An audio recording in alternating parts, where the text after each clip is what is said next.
Satu topik yang popular lah sekarang ni.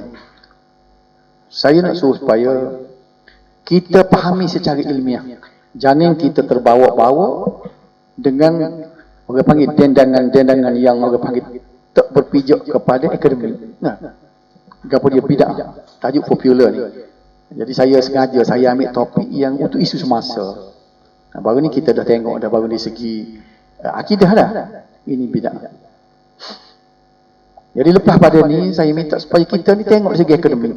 Saya sebut dah tadi Islam ni dia meraihkan penggunaan akal. Mana-mana ia tidak berfakta. Ia pakai misalnya sumber mimpi, sumber-sumber yang orang panggil secara yaqazah. Nabi mari sendiri ngajar. Tu akal tak boleh terima belaka tu. Jadi maknanya itu dah. Islam ni dibina di atas ketajaman akal. Itu dah. Okey. Persoalan dia ni, dari mana datangnya istilah bid'ah? Siapa dia? Ulama mana bawa? Hidup sibuk. Kita nak tahu asal usul. Mari mana agak bid'ah? Siapa dia boleh royak sini? Mari mana agak bid'ah? Agak. Bid'ah ni agak mari mana? Sibuk ni bid'ah. Dia bagi mana istilah? Siapa reka? Bid'ah. Wahabi reka. Kita tak sirah. Wahabi reka. Cuba tengok ni. Satu hadis. Wa iyyakum wa muhdatsatul umur. Tu lepas saya telinga molek. Lepas pada ni biar faham barang ni. Tak sedut tu orang-orang tak ngaji dah. Fa inna kulla muhdatsatin bid'ah wa kulla bid'atin dalalah. Hendaklah kamu jauhi perkara yang direka-reka. Sesungguhnya setiap perkara rekaan adalah bid'ah. Oh, Nabi buat. Riwayat Abu Daud. Nabi yang buat keluar istilah bid'ah. Bukan ulama reka, bukan wahabi reka. Apa maksud dia kata? Dia kata setiap benda yang direka adalah bid'ah. Setiap bid'ah adalah sesat. Kita tengok sekali tu, berat juga. Berat bagi reka ni dah. Siapa dia kata berat? Nabi lah kata berat. Faham sekarang ya? Jangan terlepas. Selagi ada. Inna asdaqal hadithi kitabullah wa ahsanal hadith hadi Muhammadin wa syarrul umuri muhdatsatuha wa kullu muhdatsatin bid'ah wa kullu bid'atin dalalah wa kullu dalalatin finnar. Sesungguhnya perkataan yang paling benar ialah kitab Allah Al-Quran dan sebaik-baik petunjuk ialah petunjuk Muhammad. Duduk situ dulu. Quran hadis itu hak tu terbaik. Dan seburuk-buruk perkara ialah yang diada-adakan. Reka ni seburuk-buruk. Nabi kata. Setiap yang diada-adakan adalah bid'ah. Dan setiap bid'ah adalah sesat. Dan setiap yang sesat adalah dalam neraka. Berat juga tu dah. Jadi perkara yang diada-adakan. Kalau tengok pada dua hadis saja. Tak sebimbel ni. Saya buat slot apa ni video suku ni kan. Rakam main suku. Saya akan masuk juga. Boleh tengok rumah. Kalau salah tak ada apa. Tak payah saling ke apa. Kita nak supaya cepat sikit ni. Perkara yang dia ada reka ni, suk dia akan jadi bid'ah. Kita faham hadis tadi dah. Bid'ah ni mahal daripada berbagai reka. Pas kalau bid'ah, jadi lagu mana? Hadis tadi kata sesat. Pas kalau sesat, sudah dia mana? Neraka. Berat juga tu dah. Kenapa tak turut yang kita buat? Okay. Kemudian Nabi sebut, Man ahdatha fi amrina hadha ma laysa minhu fahuwa raddun. Tambahan ni. Setiap yang mengada-ngadakan sesuatu dalam urusan kami ini yang bukan daripadanya, maka ia akan ditolak. Walaupun kata comel setara mana. Ini amalan boleh daripada syekh ni, daripada habib ni, kiai ni, tok wali ni. Tapi kalau bahagian Nabi kata ma laisa minhu, hak tak sakut paut dengan aku, ditolak. Terhege-hege bawa ni amalan aku. Berzikir sampai 13,000 sehari. Hu misalnya. Tak apa sana Nabi kata tolak, reject. Apa dah? Itu dia. Maknanya, saya buat cara bodoh. Mereka cipta amalan agama, iaitu bukan yang Nabi sallallahu alaihi wasallam ajar. Amalan itu ditolak, tidak diterima. Masuk dalam kepala kita tu. Bukan main-main. Agama ni dia ada disiplin. Bukan boleh ambil takak muak, ikut dan. Dia ada disiplin dia. Berarti dia panggil disiplin ilmu. Persoalannya, apakah dia bid'ah? Kenapa dia kat bid'ah? Tadi Nabi marah bid'ah dah. Nak tahu bid'ah. Jawapan yang biasa kita dengar, bid'ah itu ialah benda baru yang bercanggah dengan Islam yang mungkar seperti zina, disko, minum air ketum. Bila? Tidak kata gitu dah. Itu tu lebah duk mengajar. Dia kata bid'ah ni hok mau ada konsert, main pergi dandut disebut dah. Tidak, kaji dengar ke tidak? Jadi apa beza bid'ah dengan maksiat? Kalau dah getik. Mencuri, minum air, hiburan melalaikan, berzina, dedah aurat, pergaulan bebas. Oh ni panggil maksiat. Lepas tu bid'ah. Enggak dia. Kalau dia barang tolong, Nabi tak royak pula, jaga-jaga dia kata bid'ah. Pada dia royak curi haram kau ni, tak apa. Ada benda lain yang Nabi nak sabar dia. Question mark. Apa dia bid'ah? Cuba tengok hadis. Ada tak benda lain yang selain daripada maksiat yang Nabi larang? Curi Nabi larang, minum arak Nabi larang. Ada tak benda lain yang Nabi larang selain pada benda mungkar? Nampak tak? Cuba tengok. Ni hadis dia. I'takafa Rasulullah sallallahu alaihi wasallam fil masjid. Fasami'hum yahjaruna bil qira'ah wa huwa fi qubbah lahu fakashafa as-sitra wa qala ala inna kullakum munajin rabbah. فلا يؤذين بعضكم بعضا ولا يرفعن بعضكم على بعض بالقراءة. Rasulullah sallallahu alaihi wasallam beriktikaf dalam masjid. Lalu baginda mendengar mereka ahli jemaah tu menguak-nguakkan bacaan. Duduk dalam masjid, baca Quran yo. Baca Quran ni. Bukan palu genda. Sedangkan baginda berada di kubahnya. Nabi duduk dalam tempat dia lah.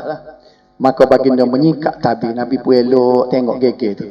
Nabi larang, awas sesungguhnya setiap kamu sedang bermunajat kepada Tuhannya.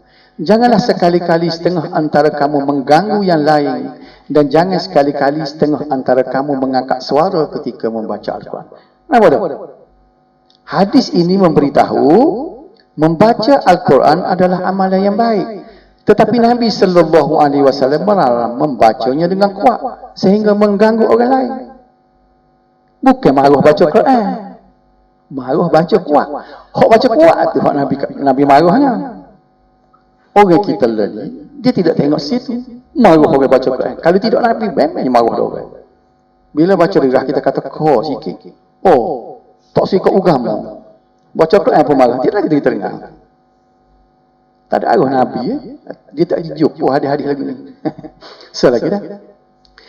وعن البراء بن عازب رضي الله عنهما قال رسول الله صلى الله عليه وسلم إذا أتيت مجعك فتوضأ وضوءك للصلاة ثم اضطجع على شقك الأيمن وقل اللهم أسلمت نفسي إليك وفوضت أمري إليك وألجأت ظهري إليك ركبة ورحبة إليك لا ملجأ ولا منجا منك إلا إليك آمنت بكتابك الذي أنزلت وبنبيك الذي أرسلت فإن مت على الفطرة واجعلهن آخر ما تقول قال فردتها على النبي صلى الله عليه وسلم فلما بلغت آمنت بكتابك الذي أنزلت قلت وبرسولك قال لا وبنبيك الذي أرسلت. Panjang sekali. Daripada Al-Bara' bin Azib katanya Rasulullah sallallahu alaihi wasallam telah bersabda kepadaku. Al-Bara' ni sahabat. Nabi kata apabila engkau pergi tempat tidur, kalau nak tidur, hendaklah kamu berwuduk seperti wuduk untuk solat, kemudian baringlah di atas lambu kanin. Ini sunnah. Dia ajar. Lepas tu mu duduk sebelah kanin, mu bacalah Allahumma aslamtu nafsi sampai habis tadi kan. Ni doa Nabi ajar kalau nak tidur. Kemudian Nabi kata sekiranya kamu mati, maka kamu mati dalam fitrah Islam. Dan jadikanlah bacaan itu sebagai kalimah akhir putus-termu. Lepas habis baca tu tak jenera lah. Al-Bara' berkata, aku pun mengulangi. Bila Nabi ajar, dia kata dia pun nak ulang lah. Allahumma aslam, dia baca lah dah depan Nabi. Apabila sampai kepada hak Nabi kata tadi, amantu bi kitabikal ladzi anzalta, aku menukar sebutannya. Dia ditukar perkataan wabi rasuli kepada wabi rasulika. Ni. Wabi nabiyika tu dia ditukar dengan wabi rasulika. Sepatutnya anzalta wabi nabiyika. Dia ditukar nabi dengan rasul. Sikit ke perkataan tu dah. Apa salahnya Nabi dengan Rasul tidak tolong? Lantas baginda menegur, jangan katakan, jangan tukar Rasulika. Katakanlah wa bi nabiyyikal ladzi arsalta. Kenapa dah? Kesimpulannya, hadis ini memberitahu apa yang diajar oleh Nabi sallallahu alaihi wasallam tidak boleh ditokok, tambah, dipindah dan ubah suai. Maknanya bukan hanya maksiat yang Nabi sallallahu alaihi wasallam larang. Amal ibadat pun ada yang Nabi larang. Nak jawab. Dia kata bid'ah ni konsert ke apa ni? Konsert ke ni baca Quran. Konsert ke doa. Tidak benar baik. Benar baik pada Nabi larang. Bukannya seperti judi, zina, menipu dan sebagainya. Kerana itu semua maksiat yang sudah jelas larangan. Nabi tak payah royak hati kita, tidak. Ada benda lain, benda agama. Membaca Al-Quran adalah amalan agama. Tetapi membaca kuat Nabi sallallahu alaihi wasallam. Faham tak? Saya buat cara mudah ni dah. Membaca kuat itulah orang panggil bid'ah. Faham? Inilah bukti bid'ah. Kau saya kecil seorang yang tak faham. Tanya orang tak faham. Membaca Al-Quran amalan agama, okey. Tetapi membaca kuat yang Nabi larang. Hak kuat tu bid'ah, bukan baca Quran. Inilah dia ambil sini sebab tu. Sebenarnya maidah. Saya tanya macam Cikgu Zainal tak hari-hari. Ada email dia hak baru nak dia lantik. Dia lega ambil di majlis. Dia tanya email gapo majlis. Majlis raya pagi-pagi dia tu jangan pasal lah. Dia kata speaker dia kata. Tapi bila dia balik mesyuarat dengan jawab terkuasa cara ke majlis. Dia pasal kata-kata je. Baca kuat. Tu tak ada mikrofon lagi masa Nabi dah. Tak ada speaker baca lagi ni tak wid. Kira ambil lah. Berdoa ketika tidur adalah amalan agama. Tetapi mengubah lapas doa yang Nabi sallallahu alaihi wasallam ajar itu bagi larang. Berdoa tu molek tapi ubah dia. Mengubah lapas itu orang bagi bid'ah. Faham tak bid'ah? Sebab orang duk kecil belakang. Tak kena ngatik bid'ah. Tak kena zikir bid'ah. Haji dengar lagu ni. Oleh itu para sahabat memahami bahawa setiap amalan tidak boleh direka cipta melainkan apa yang ditunjukkan oleh Nabi. Tak ada. Sebab ni benda gaib. Nabi saja, Tuhan kuasa prerogatif. Nabi seorang je boleh buat benda ni. Setiap amalan tidak boleh dipindah, diubah atau ditokok tambah. Sebaliknya hendaklah serupa dengan apa yang ditunjukkan oleh Nabi sallallahu alaihi wasallam. Mereka cipta amalan dan memindah atau mengubah amalan yang Nabi sallallahu alaihi wasallam ajar, itulah bid'ah. Apa bid'ah? Ubah Nabi orang bagi bid'ah. Bid'ah lain, maksiat lain. Dia dengar ustaz-ustaz dulu buaya. Dia guna haji hujah hakah. Zikir kan ada Allah sana. Apa bid'ahnya zikir? Tahlil. Video cikgu Asyata tadi. Tahlil dia kata. Tahlil dia kata. Bukan la ilaha illallah. Salah ke tahlil? Oh, tidak kata zikir salah. Cara tak kena. Bid'ah dia jadi apabila satu amalan buat tak kena. Tu dia. Bukti dia duduk situ. Amalan ialah ibadat yang tak kena cara dipanggil bid'ah. Maksiat lain, bid'ah lain. Kenyataan yang biasa kita dengar. Saya nak jawab soalan yang ni lah. Bid'ah ialah perkara yang direka yang tiada asal-usul. Dia kata. Ngati ada asal-usul. Zikir ada asal-usul dia kata. Salah kau ngati. Sedangkan berzikir bertahlil ada asal-usulnya. Ia adalah ibadat yang disunatkan. Baca Yasin pun dia kata ada asal-usul dia Al-Quran. Takkan berzikir jadi bid'ah? Tidak gini ni. Saya guna ungkapan biasa dengar. Cuba lihat satu riwayat yang berlaku di zaman sahabat. Ibnu Mas'ud melihat sekumpulan jemaah yang sedang berzikir dalam sebuah masjid sementara menunggu masuk waktu solat. Setiap halaqah zikir diketuai oleh seorang lelaki yang di tangan masing-masing ialah ketulan batu. Tak ada wasbih yang dulu kan. Ada tekung seorang. Ketua dia. Kemudian dia berkata takbir. Maka sekalian bertakbir. Allahu Akbar, Allahu Akbar, Allahu Akbar.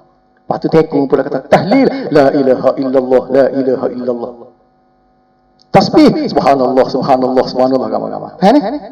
Bila Ibnu Mas'ud tengok, dia kata, apakah yang kamu semua lakukan? Mereka menjawab, ini batu untuk menghitung takbir, tahlil dan tasbih.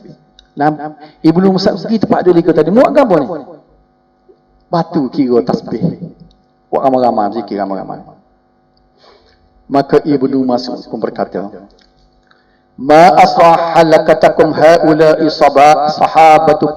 sahabatu nabiyyikum sallallahu alaihi wasallam mutawafirun wa hadhihi thiyabuhu lam tabla wa aniyatuhu lam tuksar. Ini kata-kata daripada Ibnu Mas'ud. Alangkah cepatnya kamu binasa wahai umat Muhammad. Marah tu dah. Padahal para sahabat masih ramai yang hidup, pakaian baginda masih belum rusak dan bekah makan minum baginda belum lagi pecah. Punah dah dia kata mu. Nabi dia kata, sahabat Nabi tak mati lagi. Baju Nabi, jubah Nabi tak cari lagi. Bekah makan minum, makuk gelas Nabi tak pecah. Punah dah. Gapo je punah dia ni? Ada dia menari? Ada minara? Tak. Gapo salah dia ni? Berzikir liku ramai-ramai, ada tekung. Walladhi nafsi biyadihi innakum la'ala millatin hiya ahda min millati Muhammad sallallahu alaihi wasallam au muftatihu babi dalalah. Demi Allah yang diriku dalam genggamannya, kamu sebenarnya ingin berada di atas agama yang lebih mendapat petunjuk daripada agama Muhammad sallallahu alaihi wasallam, atau kamu semua telah membuka pintu kesesatan.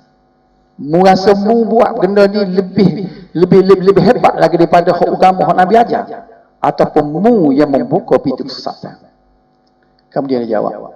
Mereka menjawab, ma aradna illa al-khair. Orang ramai tekun kata ke Ibnu Mas'ud, tidaklah kami mahu melakukan kebaikan. Kita nak buat benda baik. Ni ayat orang lain tak? Nak buat benda baik kata. Kemudian Ibnu Mas'ud menjawab, wa kam min muridin lil khair lam yusibahu. Berapa ramai orang yang menginginkan kebaikan namun tidak mampu. Nak saja tapi ngaji tak. Ada orang yang duduk mempertahankan hujah sangat. Kita kata bid'ah ke apa tu. Ada dia buat tu hujah-hujah lagi. Hujah tu je panggil hujah biasa. Naratif yang normal. Zikir tak ni. Betul tak? Baca Quran tak ni. Tapi tengoklah benda lagi ni. Riwayat tersebut memberitahu berzikir memang ibadat. Dari riwayat kita faham. Yang jadi bid'ah ialah bila cara dan tempatnya tidak kena. Cuba lihat pula riwayat daripada tabi'in pula. Ni. Ra'a Sa'id ibn al-Musayyab rajulan, saya baca dah. Yusalli ba'da tulu'i fajri aksara min rak'atin wa yuksiru fiha ar-ruku' was-sujud. Wa nahahu faqala ya Aba Muhammad ayu'adzibni Allah 'ala as-salah? Qala la walakin yu'adzibuka 'ala khilafis sunnah. Sa'id al-Musayyab melihat seorang lelaki solat selepas naik fajar. Solat sunat subuh melebihi 2 rakaat serta memanjangkan rokok dan sujud dalam sunat. Semaya sunat lepas orang best semaya subuh ni Nabi suruh 2 rakaat. Dia ni sebab orang tu bila lambat qomat, dia semaya lebih pada 2 rakaat, lepas tu dia sujud panjang, rokok panjang. Lalu Sa'id al-Musayyab menegah. Larang dia.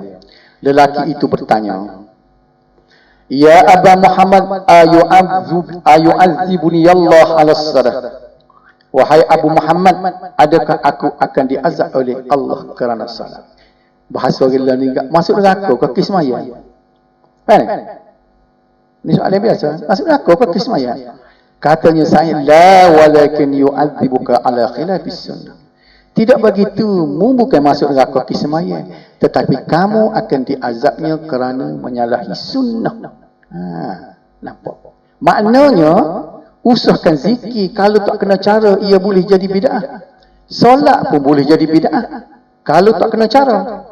Tak kena cara terjadi ialah jika tidak sama dengan sunnah Nabi sallallahu alaihi wasallam. Baik? Tak serupa dengan Nabi buat, tu orang panggil bid'ah. Ada soalan? Soalan ada dosa ni tak?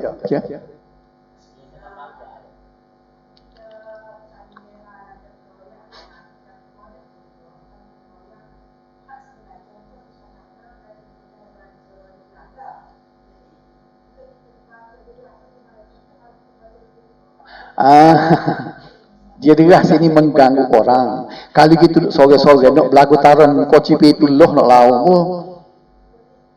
Oh zikir pun boleh kalau gitu tak sih mengganggu orang. Zikir kuat mengganggu orang. Kita duduk rumah Allah lah nak derah mana-mana apa. Tidak mengganggu orang. Hak bid'ahnya mengganggu orang. Mana? Benar?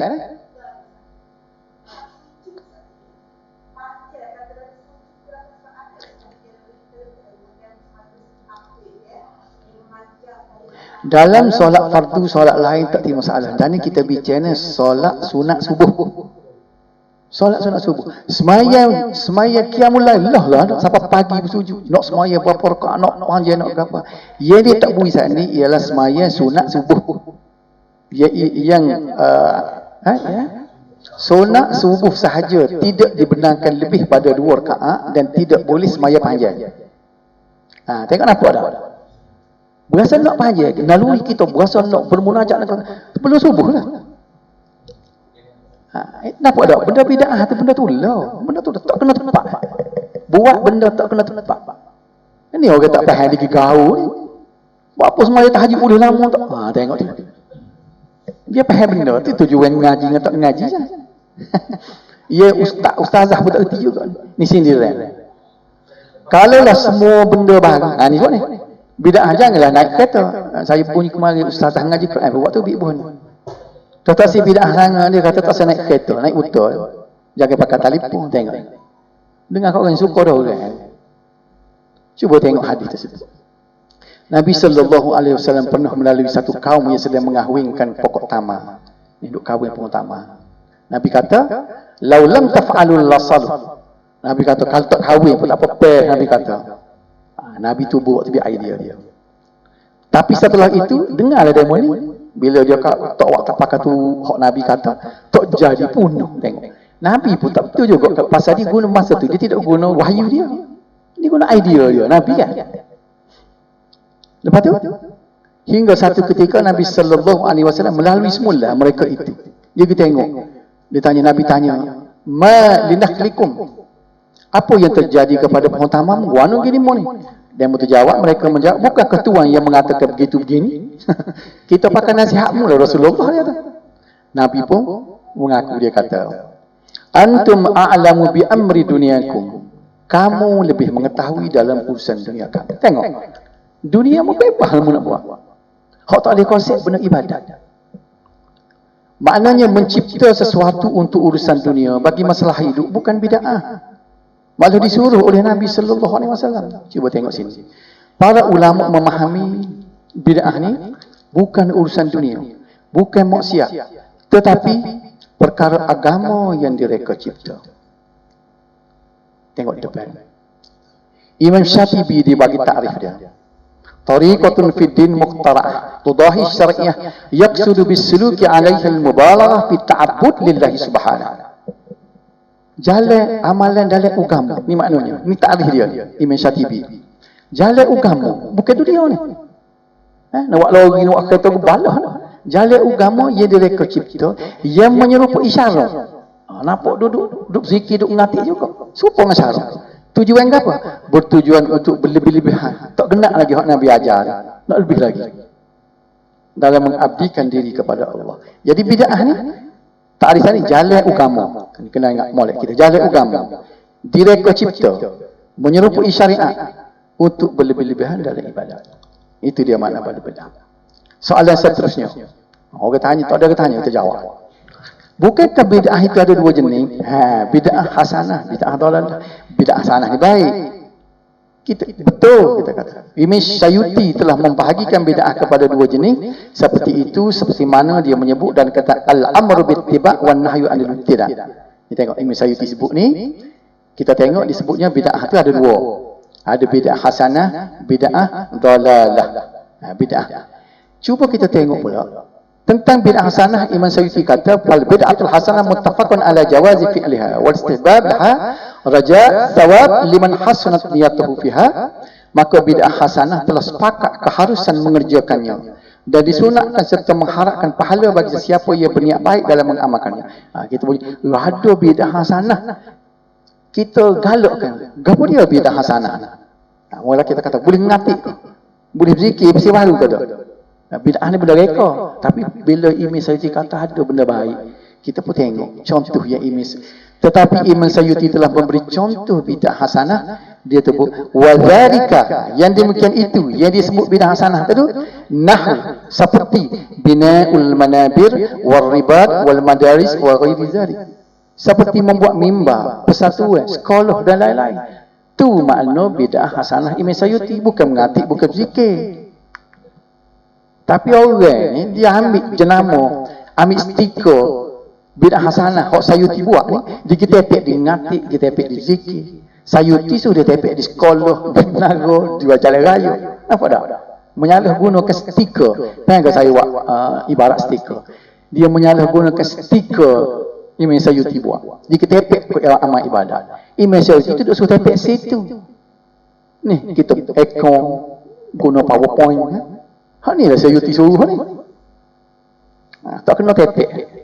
Maknanya bidah hasanah ialah kemudahan atau prasarana dalam hidup, bukan terhadap ibadat seperti zikir, selawat dan sebagainya. Ibadat khusus, solat, selawat, zikir, wirid. Ibadat umum pula, bina hospital, memajukan teknologi, menubuhkan persatuan. Apa beza tuan? Ibadat khusus ini ialah benda yang tak boleh fikir otak, benda gaib. Adapun ibadah umum ni digalakkan oleh Islam supaya kita mencapai teknologi setinggi mungkin kerana menggunakan akal fikiran. Jadi bid'ah ni dia boleh berlaku di sini. Kita pergi konsep barang lain. Nampak tak? Yang otak kita tak capai. Bukan di sini. Di sini boleh. Jadi Imam Sayuti maksud bid'ah hasanah di sini. Kan? Kalau tanya apa tak boleh sini, kita tak boleh tahu. Apa zikir yang baik, apa solat yang baik, apa ibadat yang baik. Sebab apa? Benda tu benda gaib. Dah, benda gaib di luar daripada. Ada soalan sini. Hak ni dah nak buat lah, nak masuk presiden ke apa, nak buat ke apa. Tapi nak bayarnya ustazah pun tak erti bayarnya. Tu sudah naik atas jalan raya, tu bawa kereta. Gapo dia? Atau kita bicara semua lah. Waktu kena tengok. Jadi saya nak kita nak detail satu-satu amalan semula pula dah. Tapi cuba tengok dari segi ni. Cuba tengok dari segi orang panggil ulumul Quran tu kita sikit tak apa sebab nak habis dah sukatan dia lah. Tengok sini. Jadi supaya kita ada dalam pemikiran kita bahawa bid'ah ni bukan benda dunia.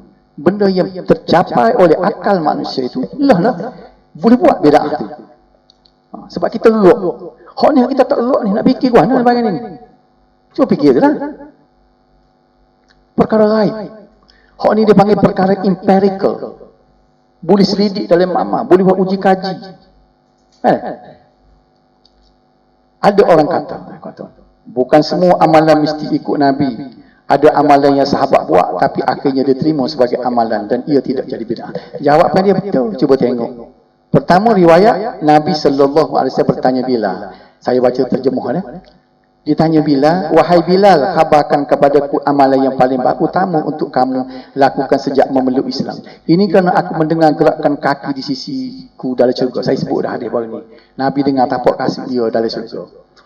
Jadi bila kata tidak ada amalan utama yang aku amalkan kecuali aku akan berwuduk pada satu malam atau siang, melainkan aku akan solat dengan wuduk tersebut di samping solat-solat yang diwajibkan ke atasku.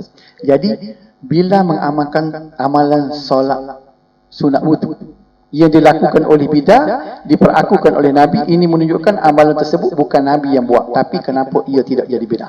Orang tanya ni, tu bila buat tu? Kata tak ada, kalau tidak Nabi buat jadi bidah. Tu sahabat buat, bila buat tu. Tahu situ soalan. Selagi. Riwayat Ibnu Umar. Nak menekahkan masa saya baca terjemah. Satu ketika kami telah duduk bersama Rasulullah, tiba-tiba seorang lelaki berkata, Allahu akbar kabira walhamdulillahi katsira wa subhanallahi bukratan wa asila. Lalu Rasulullah bertanya, siapakah yang mengucapkan kalimat tersebut? Lelaki itu menjawab, saya. Maka Rasulullah bersabda, demi diriku yang berada dalam genggamannya, aku telah melihat kalimat-kalimat tersebut naik ke atas sehingga dibuka untuknya pintu-pintu langit. Nabi kata bagus tu. Hok dia sebut sana aku nampak naik pakai tangan.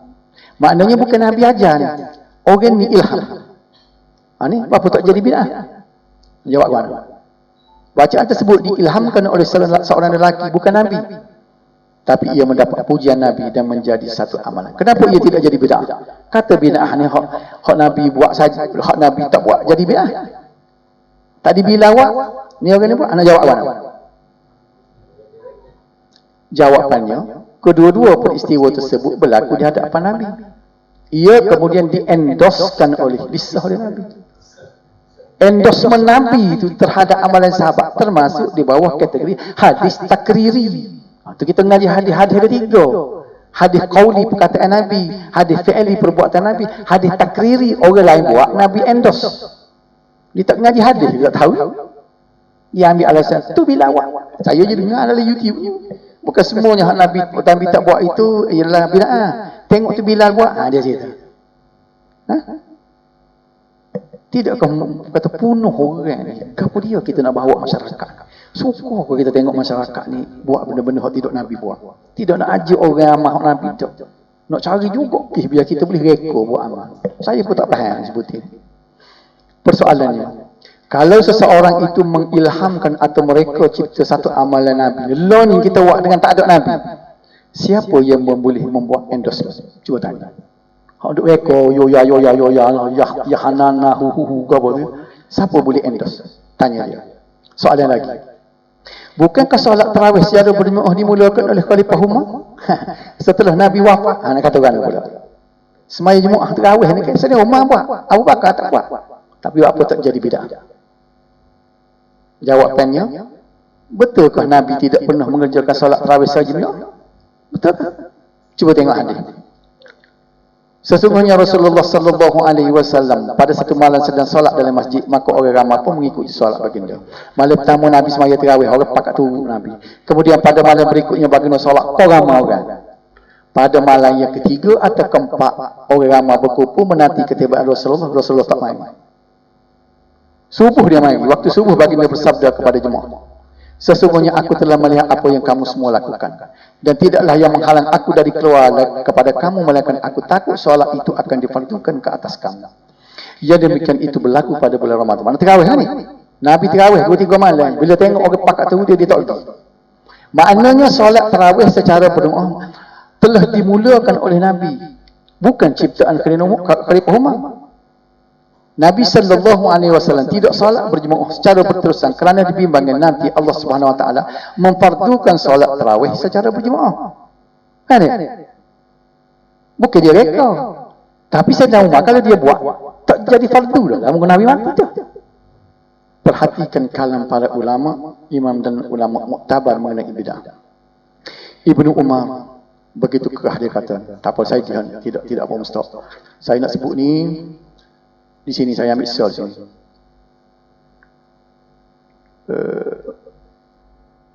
Sufyan As-Sawri ya.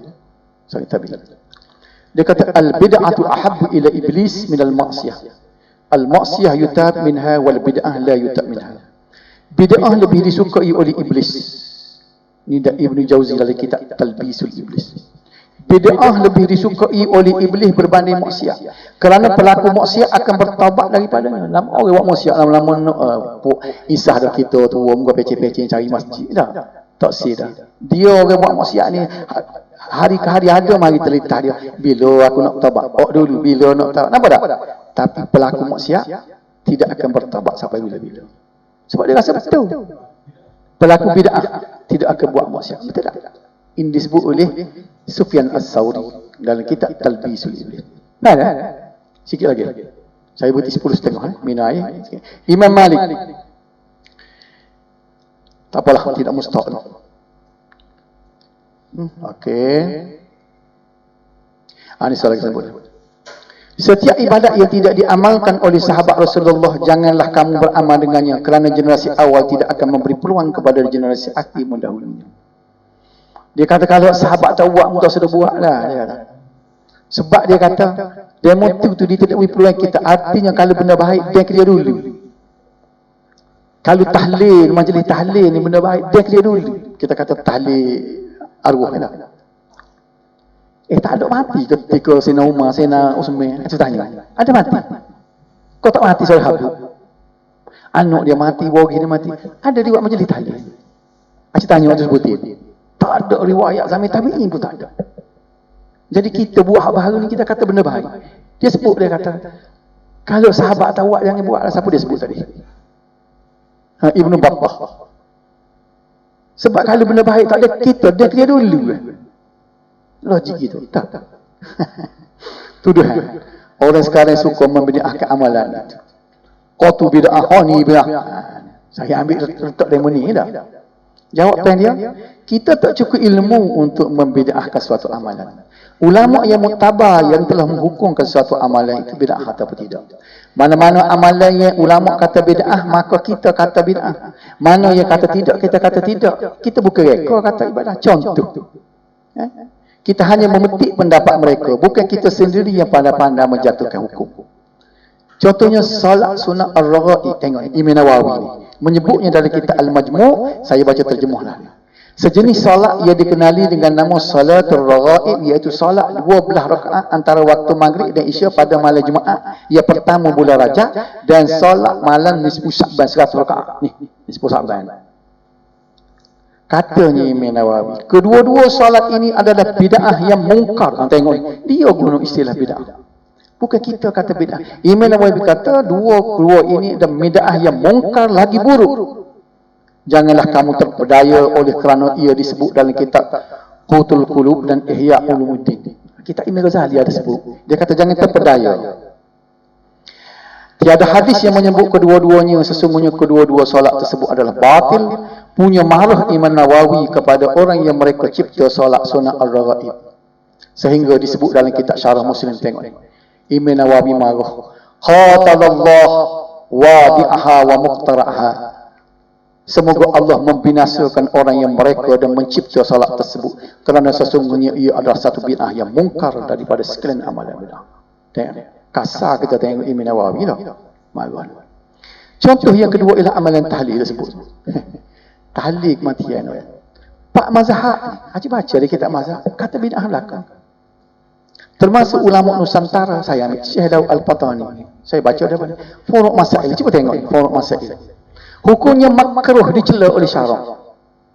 Amalan yang dibuat oleh orang ramai dinamakan wahsyah. Apa wahsyah? Berhimpun dan berkumpul serta memberi makan kepada orang ramai pada malam pertama selepas hari kemudian berhimpun pada malam ke-7, 20, 40 hari dan seumpamanya. Kenapa tak? Syekh Daud kata juga dalam Bugyatul Talaq lebih kurang. Makruh lagi bid'ah. Syekh Zainal Abidin Al-Fatani dalam kitab Kashful Litan. Tuh. Makruh yang dicela oleh syarak. Itu boleh. 40 hari, 70 hari umpamanya diperbuat oleh kebanyakan orang, maka adalah segala yang tersebut itu makruh yang dicela oleh syarak. Siapa dia lagi kata? Idris Malbari dalam Baharul Mazi. Bid'ah dan makruh. Syekh Muhammad bin Abdullah Al-Banjari dalam Sabila. Kitab Sabila ni kitab orang pondok ni. Makruh lagi bid'ah. Tengok. Pada bila nak kata kilah ni kan, kita nak mari. Setakat ni saya minta dulu. Mana ada kitab-kitab Jawi pun tak apa. Hak Arab lagi boleh hak mai.